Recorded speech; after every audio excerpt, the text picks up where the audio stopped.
Friends, నేను మీ journalist Suranna. ఈ మధ్య మార్వాడీల ఇష్యూ విపరీతంగా హల్చల్ అవుతుంది. మార్వాడీలు ఎంత దోచుకున్నారో అందరికీ తెలుసు. కొందరు వాళ్ళకు మద్దతుగా మాట్లాడుతాను, మరికొందరు వాళ్ళని వ్యతిరేకిస్తాను. తెలంగాణలో మాత్రం ఈ ఇష్యూ మాత్రం టాప్ లిస్ట్లో ఉంది present. Go back Marwadi. Marwadi వాళ్ళు ఇక్కడ ఉండకూడదు అని ఎవరు చెప్పట్లే. వాస్తవానికి మార్వాడి వాళ్ళ విధానం ఇక్కడ అమలు కాకూడదు. ప్రాంతీయవాదం మనది, తెలంగాణవాదం మనది. ఎక్కడి నుంచో వచ్చేసి వాళ్ళు మా పైన పెత్తనం చేయడం ఏంటనేది ఇక్కడ ప్రశ్న.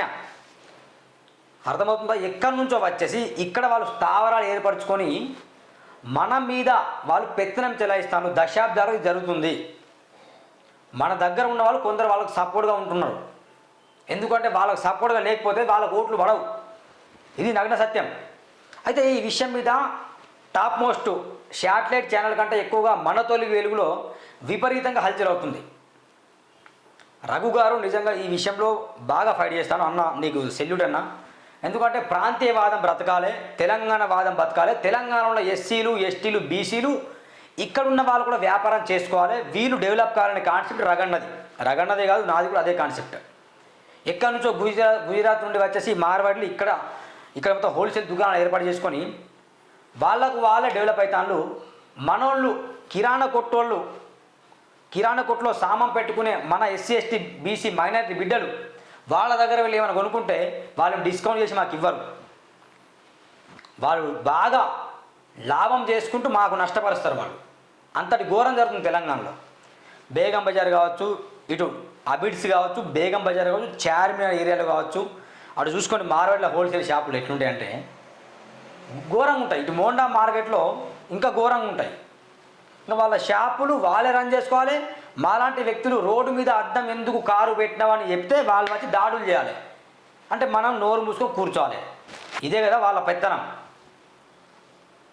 ఈ మాధవలత అయినా, రాజాసింగ్ అయినా దాడి ఎందుకు జరిగింది అనే విషయం బాగా వైరల్. దీని మీద స్పందించారు వాళ్ళు. మార్వాడి గో బ్యాక్ అంటే వాళ్ళు స్పందిస్తారు. ఉండాలి, కొంచెమైనా ఉండాలి, మెదడు ఎక్క ఉండాలి, మోకాళ్ళ కాదు, ఎప్పుడు తలకాయల మీద ఉండాలి రాజాసింగ్, మాధవలత.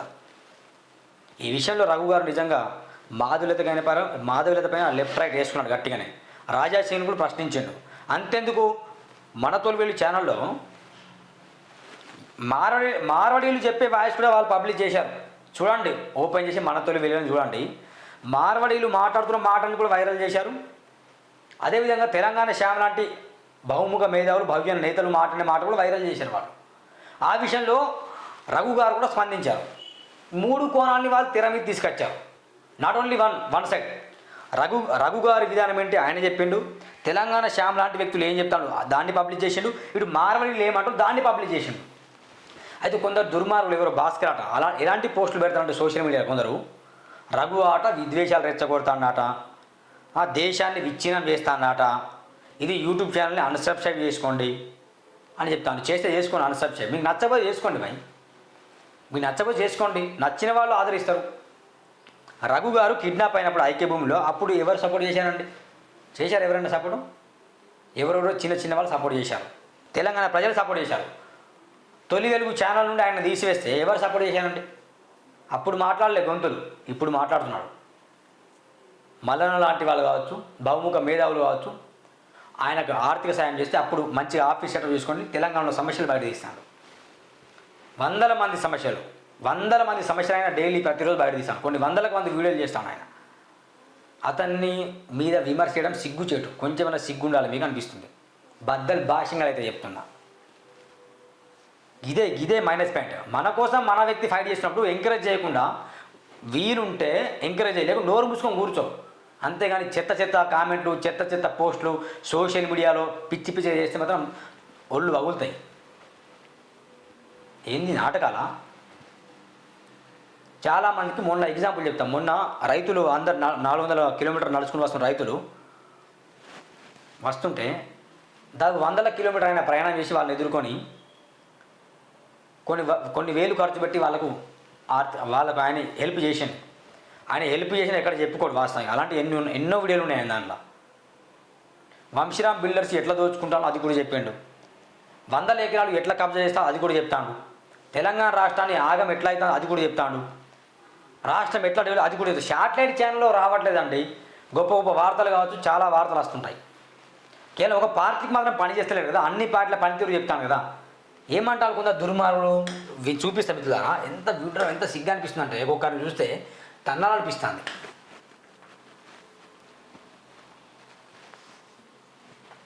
దేశభక్తి లేడాట, విద్వేషాలు రెచ్చగొడతాడట, రఘు మంచోడు కాదట. మీలాంటి వాళ్ళని సమాజం చెడిపోతాండి. అరే ఫైట్ చేస్తాడు. ఒక శాటిలైట్ ఛానల్ కూడా అంతమంది చూడట్లేదు. ఈరోజు యూట్యూబ్ ఛానల్ చాలామంది చూస్తాడు. ఉండాలి కొంచెం అన్న.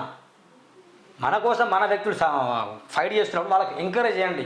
లేకుండా నువ్వు నోరు మూసుకొని కూర్చొని ఉండండి. ఎందుకు అట్లా ఇట్లా చేస్తారు మీరు? ఏమంటారు అండి, జర్నలిస్ట్ ముసుగులో తెలంగాణలో విద్వేషాన్ని విభజనవాదాన్ని రగిలిస్తున్న జర్నలిస్ట్ రఘు మన తెలుగు ఛానల్ అన్సబ్స్క్రైబ్ చేయండి. జాతీయవాదం బలపరచండి. అంటే జాతీయవాదం అంటే మీరు చెప్పండి. ముందు జాతీయవాదం అంటే చెప్పండి. ఈ పోస్టులు పెట్టిన ఒకటి అడుగుతున్నా, జాతీయవాదం మీకుందా? జాతీయవాదం ఉంటే సెంట్రల్ గవర్నమెంట్ చేస్తున్న స్కాములు విపరీతంగా ఉన్నాయి. దాన్ని బయట తీయండి. మీ ఫేస్బుక్లో దమ్ముందా? ఆయన తీస్తాడు బయట. సెంట్రల్ గవర్నమెంట్ చేస్తున్న స్కాములు అండి, స్టేట్ గవర్నమెంట్ చేస్తున్న స్కాములు ఏంది ఆయన తీస్తాడు బయట. ఎన్నో తీశాడు. యూట్యూబ్ ఛానల్ చూసుకోండి కావాలంటే. అవినీతి పరులు ఎట్లా ప్రభుత్వాలు పెంచిపోస్తున్నాయో చూడండి ఒకసారి. మా రఘు అన్న బయట తీస్తాడు, నేను బయట తీస్తున్నాను, అందరు బయట తీస్తున్నాను. మీరు భారత్ మాతకి చేయనంత మాత్రాన, ఆ గుళ్ళో గోపురాలు వెళ్ళినంత మాత్రాన ఇదే దేశభక్తి కాదు. సమస్యలు ఏంటి, ఆ సమస్యల పరిష్కారం ఏంటి, ఎట్లా ఫైట్ చేయాలి, ఏం చేస్తే బెటర్ అనేది సొసైటీలో ఎట్లా మార్పు వస్తుందని ప్రతిరోజు ఉదయం అనక రాత్రనక పగలనక ఎండనక వానక కష్టపడతాను. వాళ్ళని ఎంకరేజ్ చేయండి అంటున్నా. ఏంది దుర్మార్గమైన పోస్టులు ఏంది? అన్సబ్స్క్రైబ్ చేయండి. అన్సబ్స్క్రైబ్ చేయమని చెప్పారు, ఎవరు చేయలేదు అన్సబ్స్క్రైబ్. వాస్తవానికి చాలామంది 2000 3000 రోజు సబ్స్క్రిప్షన్ పెరుగుతున్నాయి చాలా. ఎవరో దేవుడి దిమాకు ఉన్నోడు ఇలాంటి పోస్టులు పెడతాడు. ఇంకొకరు భాస్కర్ ఎర్రమల్లాట జర్నలిస్ట్ మితుల్లారా ఇతని పేరు గంజి రఘు జర్నలిస్ట్. ఇంతకుముందు TV9 రవిప్రకాష్ దగ్గర తొలిగులు అనే యూట్యూబ్ ఛానల్లో పనిచేశాడు. ఆ రవిప్రకాష్కే మోసం చేసి ఆ ఛానల్లో నాకు వాటాందని ఉద్యోగం ఇచ్చినోడికే పంగనాలు పెట్టి ఛానల్ని లాగేసుకోవాలని తెలంగాణ సెంటిమెంట్ని అడ్డం పెట్టుకొని ఏదో కుట్ర చేయబోతే ఆ రవిప్రకాష్ పెద్ద దేశముదురు వీడిని బయటకు నూకినాట. ఏం మాటలు నూకినాట. ఎవరిని బయటకు నూకలే. అర్థమైందా? ఎవరెవరు నూకలే. రఘువన్న తొలివేలు నుండి బయటకు వచ్చింది మంచి అయింది. తొలివేలు ఛానల్ని అడ్డం పెట్టుకుని ఎవరైనా సంపాదించలే. అన్ని బ్లాక్మెయిల్ వార్తలు గతంలో వచ్చాయి.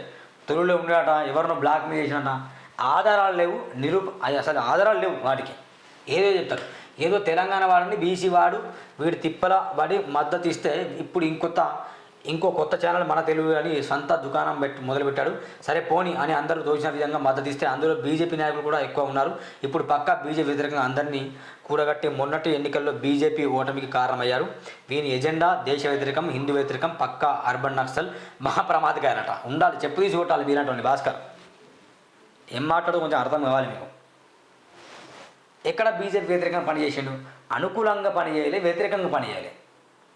మీరు గమనించండి. అనుకూలంగా పనిచేయాలి, వ్యతిరేకంగా పనిచేయాలి. ఎక్కడైనా పని చేసినట్టుందా? కాంగ్రెస్ కూడా అనుకూలంగా పనిచేయాలి, వ్యతిరేకంగా పనిచేయాలి. కానీ కలవకుండా కుటుంబం చేసిన స్కాముల్ని బయట తీయడం మల్లన్న, మైపాల్ యాదవ్, రఘు, నేను ఇట్లా బాగా పనిచేశాను మేము. అలాంటి వాళ్ళని పట్టుకొని ప్రమాదకారట, అర్బన్ నక్సలేట్ అట. ఉండాలి కొంచెమన్నా. అందుకే పదే ఉంటున్నాం, మెదడు ఈడ ఉండాలి, ఈడ ఉండకూడదు, కింద ఉండకూడదు మెదడు. బీజేపీ వ్యతిరేకత ఎక్కడ వ్యతిరేకంగా పనిచేసిండు? ఉన్నట్టు ఎవరన్నా బీజేపీకి సంబంధించిన నాయకులు వస్తారు, టాప్ మంత్రులు కావచ్చు, ఎమ్మెల్యేలు వస్తారు, వాళ్ళని ఇంటర్వ్యూ చేస్తారు. రఘునందన్ ఎన్నోసార్లు ఇంటర్వ్యూ చేసిండు. బండి సంజయ్ని, ధర్మపు అరవింద్ని అందరినీ వెళ్ళి ఇంటర్వ్యూ చేసిండు. ఆయన విధానాన్ని చెప్పిండు కదా.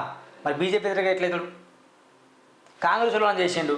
అంటే కాంగ్రెస్ వాళ్ళ ఇంటర్వ్యూ చేస్తే బీజేపీ వ్యతిరేక, బీజేపీ వాళ్ళు ఇంటర్వ్యూ చేస్తే కాంగ్రెస్ వ్యతిరేక. ఇదేనా మీ బాధలు వెళ్ళేంత? ఉండరా చక్కగా విద్వేషాన్ని రెచ్చగొడతాడు, అది చేస్తాను ఇది చేస్తాను అని చెప్పి తోపు తురుంకాని మాటలు మాట్లాడితే గౌరవం పోతుంది మీకు.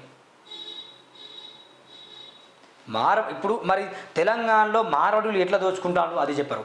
రఘున్న 2 ప్రశ్నలు వేసి నేను 3 వేస్తాను. రఘున్న అడిగిన ప్రశ్నలు ఏంటి? నెంబర్ 1, ఎవరైతే దెబ్బలు తినారో వాళ్ళ గురించి మీరు ఎందుకు మాట్లాడలే అని ప్రశ్న వేసాను. నేను ఇంకో ప్రశ్న వేస్తున్నా. వీళ్ళు మన ఎస్సీ ఎస్టీ బీసీలు వెళ్ళి హోల్సేల్లో ఈ మారవాడి దగ్గర వెళ్తే వాళ్ళు కరెక్ట్ మాకు లాభదాయకంగా ఇస్తారా, నష్టదాయకంగా ఇస్తారా? ఆలోచించాలి. మాకు లాభం రాని వాళ్ళు ఇవ్వరు, మొత్తం నష్టమే ఇస్తారు. నష్టం చేయాలని ఉంటుంది వాళ్ళకి. ఈ దుర్మార్గులు గెలిచిన ఎంపీలు కావచ్చు, ఎమ్మెల్యేలు కావచ్చు, మరి మార్వాడీలు ఎట్లా దోచుకున్నారో తెలుసు మనకు. మరి వీళ్ళు దాడిని మాత్రం ఎప్పుడు ఖండించలే. మార్వాడి గోబ్యాక్ అని వస్తుంది.